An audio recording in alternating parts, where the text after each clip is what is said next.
গ্রিসে চালু হওয়া নতুন আশ্রয় কেন্দ্রটি মানসম্মত নয় বলে দাবি করেছে জাতিসংঘের শরণার্থী বিষয়ক সংস্থা ইউএনএইচসিআর। কর্তৃপক্ষের চাপে ইদোমেনি ছেড়ে নতুন আশ্রয় কেন্দ্রে আসতে বাধ্য হলেও অপর্যাপ্ত সুযোগ সুবিধা, ঘনবসতি আর নোংরা পরিবেশের কারণে ক্যাম্প ছেড়েছেন অনেকেই।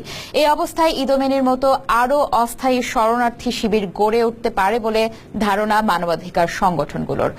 অন্যদিকে সরকারি আশ্রয় কেন্দ্রে স্থানান্তরের পরিবর্তে ইউরোপের অন্য দেশে প্রবেশের সুযোগ সৃষ্টির দাবি গ্রিসে অবস্থান করা শরণার্থীদের। আরও জানাচ্ছেন আবু নোমান। শরণার্থীদের সরিয়ে নেওয়ার কাজ শেষ হয়েছে শুক্রবার। এখন চলছে পরিষ্কার পরিচ্ছন্নতার কাজ। গ্রিসের ইদোমেনির এই খোলা মাঠে সপ্তাহখানেক আগেও ছিল ৮,০০০ মানুষের বাস। তাঁবুসহ তাদের রেখে যাওয়া জিনিসপত্রগুলো ফেলা হচ্ছে ময়লা আবর্জনার ভাগাড়ে।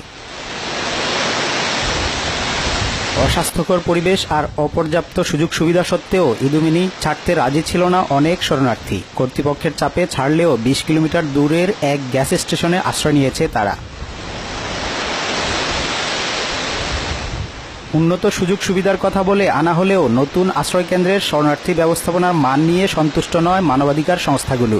ধারণ ক্ষমতার চেয়েও বেশি মানুষকে এখানে রাখায় ক্যাম্প ছেড়ে চলে যাচ্ছে অনেকে।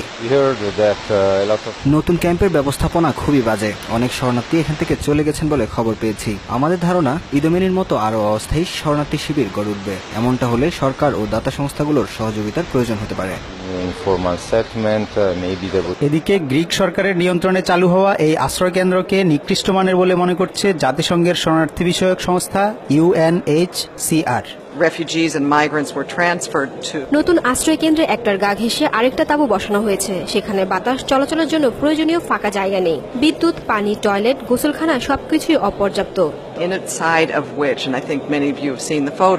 শুধু আশ্রয়কেন্দ্র সরিয়ে নিয়ে নয়, বরং স্থায়ী সমাধানের লক্ষ্যে ইউরোপের অন্যান্য দেশে প্রবেশের সুযোগ দেওয়ার দাবি শরণার্থীদের। Abu Noman, TVN24 news desk.